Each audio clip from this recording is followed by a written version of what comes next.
Har yili yangi yil dasturxoniga alya salat tayyorlab zerikmadingizmi? O'rnini alishtirish vaqti kelmadimikan? Ham dasturxoningiz ko'rki bo'la oladigan ham mazali salat tayyorlaymiz.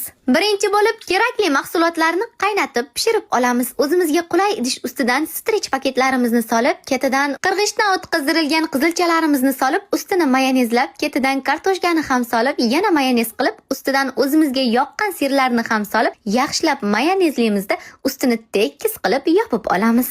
Ustidan sabzini solamizda, ketidan mayonezni ham tekis qilib yoyib, har bitta masallig'ini solgandan keyin qo'limizdagi qoshiq yordamida yoki nimadir yordamida ustini mahkam qilib bosib yorsak, rulet qilib o'raganimizda ochilib ketib qolmaydi. Ustidan qirg'ichdan o'tkazilgan tuxumni ham solib, yana mayonez qilib, bir tekisda qilib yoyib olamizda, mol go'shtimizni yumshoq joylaridan pishirib olib, pichoq yordamida maydalab, tekis qilib yoyib olamizda, ustidan xohishga ko'ra mayonez qilsanglar bo'ladi. Men mayonez solmadim va o'rtasiga anor donachalaridan to'kib, chiroyli qilib rulet shaklida o'rab olamiz.